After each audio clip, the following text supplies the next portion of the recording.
As you're familiar with BYD, which is also on the West Coast, I think they're ramping up production of their electric vehicles. Warren Buffett owns 10% stake in that.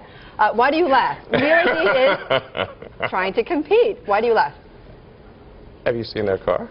I have seen their car, yes. Woi, halo.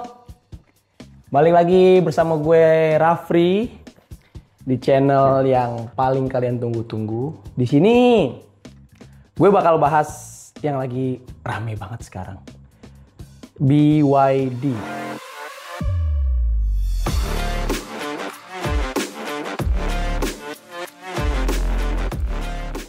Salah satu perusahaan baterai ternama dari China. Dari tukang baterai jadi raksasa mobil listrik yang mengguncang dunia. BYD dulu banyak orang yang nganggep enteng perusahaan ini. Apalagi karena sektor mobil listrik udah dikuasai sama Mas Elon. Ya orang mikir kayak, palingan cuma pabrikan dari Cina yang nyoba ikut-ikutan doang. Tapi kenyataannya, sekarang BYD itu adalah raksasa otomotif dunia. Bahkan diprediksi tahun 2025 ini BYD akan melampaui Tesla sebagai pemimpin dunia dalam perjualan BEV atau Battery Electric Vehicle. Gila gak tuh? Gila dong. Tapi kenyataannya sekarang, siapa sangka semua bermula dari seorang laki-laki miskin bernama Wang Chuanfu. Wang Chuanfu lahir pada bulan April tahun 1966 di daerah Wuwei, Provinsi Anhui, Tiongkok. Sebuah wilayah yang dikenal dengan kemiskinannya. Masa kecil yang sulit, harus jadi anak yatim piatu pada usianya yang masih terbilang sangat belia. Dia dibesarkan oleh kakak laki-laki dan kakak perempuannya. Dukungan besar dari kakak laki-laki dan perempuannya memungkinkan Wang Chuanfu untuk melanjutkan pendidikannya. Lu bisa bayangin nggak? Anak kecil, hidup miskin, dari kecil ditinggal ayah ibunya, tapi tetap punya semangat buat ngejar mimpi. Ketekunan dan dedikasi Wang Chuanfu pada pendidikannya membuahkan hasil dengan prestasi yang luar biasa. Otak dia encer. Ya, dia sadar dia nggak punya apa-apa. Dia nggak bisa punya privilege dari seperti anak-anak kebanyakannya, orang tuanya.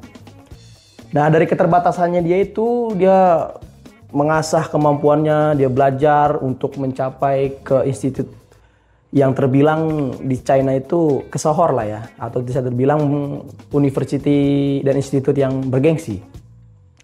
Akademiknya yang luar biasa, memperoleh gelar sarjana di bidang kimia, fisik, metalurgi dari Central South University of Technology. Pengalaman awal Wang Chuanfu yang ditandai dengan kemiskinan dan kehilangan menanamkan rasa tahan banting dan tekad baja dan empati yang kuat, yang kemudian secara signifikan mempengaruhi visi dan misinya untuk perusahaan BYD. Setelah menyelesaikan pendidikannya, Wang Chuanfu awalnya mengejar jalur akademis. Seperti pada banyak-banyak anaknya pada umum kayak di Indonesia nih ya. Kayak misalkan lu kerja di perusahaan besar, punya gaji besar, lu udah stuck. Lu ngerasa diri lu udah oke, lu udah sukses. Pendidikan dari SD, SMP, SMA, belajar, ikut segala macam, punya prestasi, masuk ke institut atau universitas ternama, terus lu kerja di perusahaan besar, dan kebanyakan semua mimpinya seperti itu. Tapi tidak demikian dengan Wang Chuanfu. Setelah dia mengejar gelarnya, punya sarjana, bahkan sampai master, di bidang General Research Institute of Ferrous Metal. Di sana, Wang terlibat dalam penelitian baterai isi ulang sekunder nikel kadmium yang membangun keahliannya dalam penelitian baterai daya. Lalu pada tahun 1993, titik balik dalam karir seorang Wang Chuanfu terjadi ketika Beijing General Research Institute of Technology Non-Ferrous Metal mendirikan BAK atau Battery Co. Ltd. di Shenzhen, China. Mengingat latar belakang akademiknya di bidang penelitian yang sama, Wang Chuanfu ditunjuk sebagai manajer umum perusahaan tersebut. Selama masa jabatannya di BAK Baterai, Wang Chuanfu memperoleh pengalaman berharga dalam manajemen bisnis dan manufaktur baterai. Pengalaman inilah yang memberinya pemahaman langsung tentang seluk-beluk industri perbateraian dan menyoroti peluang pasar yang muncul selama periode ini. Pada tahun 1995, Wang Chuanfu mengambil langkah besar dan nekat meninggalkan pekerjaannya di BAK Baterai tadi dan mendirikan perusahaan miliknya sendiri yang diberi nama BYD atau singkatan dari Build Your Dreams. Keputusan ini lahir dari kepekaannya terhadap peluang besar dalam industri baterai isi ulang. Dengan hanya bermodalkan 20 orang karyawan dan sekitar 352.000 US dollar yang dipinjam dari sepupunya. Tunggu dulu. 352.000 US dollar kalau dirupiahin dengan kurs pada saat itu yang sebesar 2.248 perak itu setara dengan 791 jutaan. Ini modal yang cukup besar sih untuk perusahaan baterai di tahun segitu ya. Oke, lanjut lagi. Wang Chuanfu memegang peranan kunci dalam membentuk dan memimpin BYD sebagai pendiri sekaligus CEO perusahaan tersebut. Salah satu tonggak penting dalam transformasi BYD adalah akuisisi Sichuan Automobile Company yang di tahun 2003 menandai langkah awal BYD memasuki industri otomotif dengan tujuan jangka panjang memproduksi kendaraan listrik. Lalu, investasi besar dari Berkshire Hathaway milik Warren Buffett. Ya betul, kalian tahu Warren Buffett?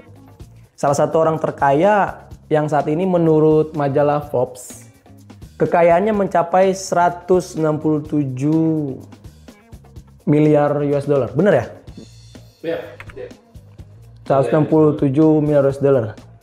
Wow.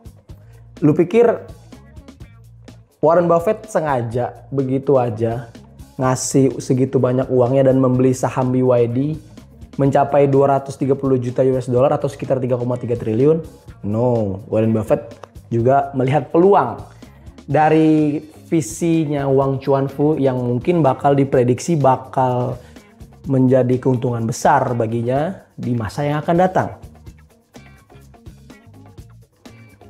Momen penting yang menambah kredibilitas global BYD dari saham yang dibeli oleh Warren Buffett sekaligus mendorong nilai perusahaannya si Wang Chuanfu ini. Kombinasi antara keahlian teknis dan naluri bisnis, Wang Chuanfu menempatkan BYD sebagai pionir dalam era kendaraan baru atau NEV atau New Energy Vehicle. Pencapaian luar biasa datang pada Juni 2021.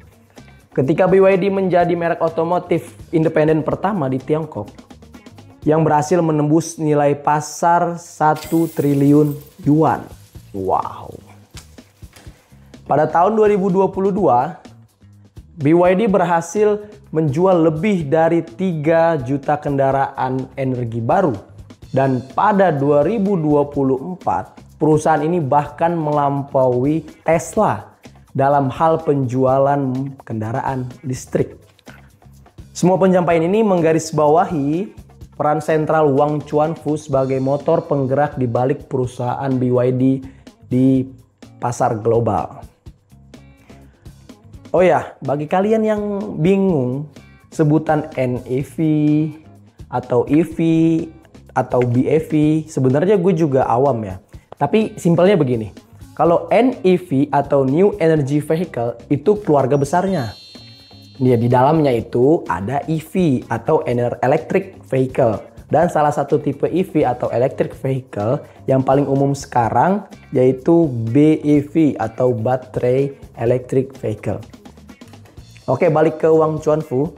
Meskipun kini BYD dikenal sebagai raksasa industri kendaraan listrik, dunia perjalanan menuju puncak itu tidaklah mudah. Seringkali BYD sering diejek oleh para kompetitornya, bahkan dibilang plagiat ya dari model-model tipe-tipe kendaraan yang dia buat, dan pernah dia juga disebut-sebut meniru gaya dari Toyota. Nah, hal-hal kayak gitu yang membuat BYD makin merasa gue nggak bisa kayak begini. Nah, itu mental baja itu yang dia seolah-olah mencapai sekarang ini. Pasti banyak yang kalian nggak tahu. Yang salah satunya itu yang dia juga disambut dengan gelombang skeptisisme dan bahkan ejekan-ejekan juga dari berbagai pihak sekaligus kompetitornya. Jadi untuk mencapai di titik dia sekarang ini benar-benar luar biasa. Dan benar-benar tekanan dan pressure dari berbagai macam pihak ini cukup cukup bisa dibilang agak berat juga gitu. Karena model mobil pertama mereka yang hanya dikenal dengan kode 316 itu benar-benar ditolak mentah-mentah karena dianggap kurang menarik dari sisi desain dan belum mampu menyaingi kualitas produk-produk dari pabrikan yang sudah mapan. Bahkan BYD sempat mendapat label peniru yang tadi gue bilang. Karena pendekatan mereka yang menggunakan rekayasa balik terhadap mobil-mobil lain. Namun seperti biasa, BYD tidak menyerah. Mereka mengalihkan fokus pada kendaraan komersil seperti bus dan taksi listrik. Ini adalah langkah cerdas karena armada kendaraan seperti ini beroperasi dalam rute yang lebih terkendali dan terpusat. Malah infrastruktur pengisian daya bisa dikelola dengan lebih baik. Selain itu, kehadiran bus dan taksi listrik BYD di jalan sekalian marketing. Ya, jadi saat bus-bus dan taksi listrik BYD berkeliaran, itu sekaligus papan iklan tuh biar masyarakat ngelihat, ya kan? Menjadi etalase berjalan yang memperkenalkan teknologi mereka kepada khalayak publik.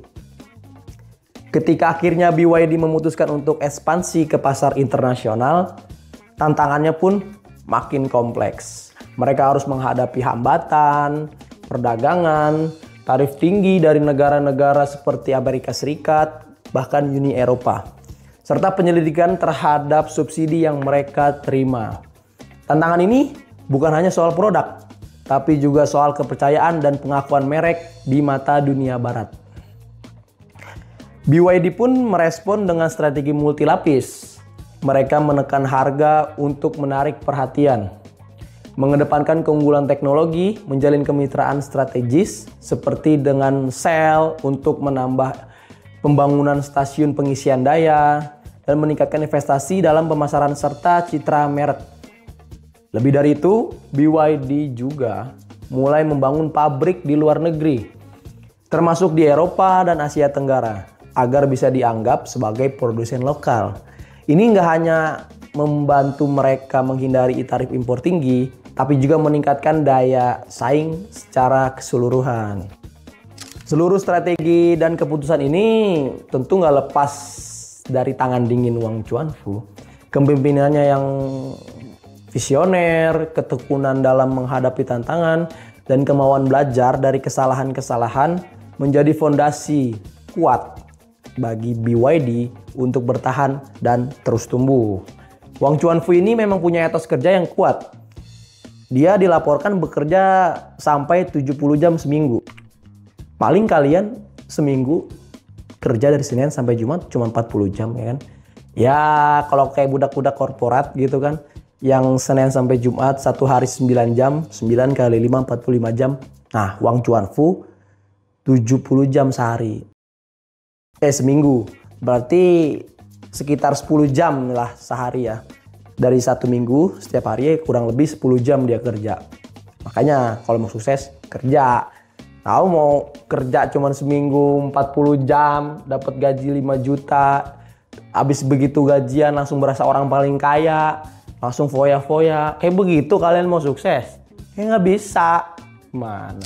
Bahkan 70 jam itu berarti kalau sehari 10 jam dia nggak ada liburnya berarti. Senin, Selasa, Rabu, Kamis, Jumat, Sabtu, Minggu 10 jam setiap hari. Berarti nggak ada hari liburnya dia. Setiap harinya ada 10 jam tuh dia luangin waktu untuk bekerja. Nah, kalian kalau mau sukses kerja. Oke, kalau dibandingin sama kebanyakan pemilik perusahaan, owner-owner di luar sana yang biasanya cukup duduk manis ya, atur strategi dari jauh, Tapi tidak, Wang Chuanfu justru berbeda. Alih-alih dia udah jadi CEO yang sukses, dia punya banyak karyawan, perusahaannya sudah besar, tapi dia tetap turun tangan, tetap terus mengupas secara implisit apa aja yang bakal di kemudian hari bakal menjadi cuan gitu kan.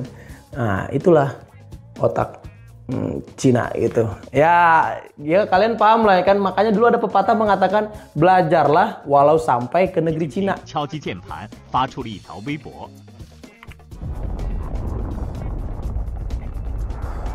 祝贺新年！ Nah, karena sekarang kalian paham kan, ya, orang-orang Cina ini emang luar biasa ya gitu. Oke, karena itu dia berhasil meraih berbagai penghargaan dan pengakuan bergengsi seperti 50 Most Powerful People in the World pada tahun 2010 versi Forbes Asia, juga 100 Most Influential People in the World 2011 versi Time Magazines, dan Best CEO di tahun 2022 versi Forbes China. Perjalanan Wang Chuanfu dari seorang anak miskin 家境不好嘛， di pedesaan Cina hingga menjadi miliarder besar dan salah satu tokoh utama bahkan dalam revolusi kendaraan listrik adalah bukti nyata 家境不好嘛， kekuatan visi, misi kerja keras, dan pendidikan. Dari awal yang penuh keterbatasan, ia membuktikan bahwa dengan ketekunan dan keberanian untuk bermimpi besar, seseorang bisa menembus batas-batas yang dianggap mustahil. Jadi buat kalian, kalau kalian ingin sukses, teruslah bermimpi. Tapi dari mimpi tadi, kalian imbangi dengan kerja keras kalian. Seperti contohnya kalian belajar, kalian sadar kalian nggak punya biaya, tapi kalian punya mimpi buat berkuliah atau berpendidikan di tempat-tempat institut yang ternama, yang hebat-hebat, ya kalian belajar. Ya itulah pokoknya ya. Apa saya harus jadi motivator aja nih? Tiap hari saya makan sarden Mas Bayu sampai badan saya licin dan berenang saya cepat sekali. Ya kita inilah ngupas-ngupas gini juga sekalian membahas semua yang ada di dunia ini. Oke, back to the laptop ya. Dan buat lo yang lagi pada nonton, gue mau kasih lagi sedikit motivasi ya. Buat kalian yang lagi pada nonton, dengerin cerita ini. Ingat, sukses gede tuh nggak langsung jatuh dari langit. Semua dimulai dari langkah-langkah kecil, bahkan kadang di titik paling bawah. Hari ini mungkin lo cuma mampu bisa bermimpi, tapi jangan pernah anggap remeh mimpi-mimpi lo. Karena kalau lo serius bangun dan kejar itu mimpi, ya itu pasti bisa jadi kenyataan. Ya contohnya BYD inilah. Ini bukti kalau mimpi yang dibangun dengan tekad bisa beneran jadi kenyataan. Jadi apapun kondisi lo sekarang, ingat, build your dreams gitu. Jadi itu sekian dari cerita gue tentang BYD. Jadi kalau misalkan kalian mau gue bahas apa lagi, silakan komen di bawah. Thank you, at least but not least, thank you. Jangan lupa like, comment, and subscribe channel gue. Dan bantu dan support gue bisa jadi channel yang terbaik buat kalian. Terima kasih. Nah, berarti gue ulang lagi dari namun. Namun seperti biasa, BYD tidak. Oke. Namun seperti biasa,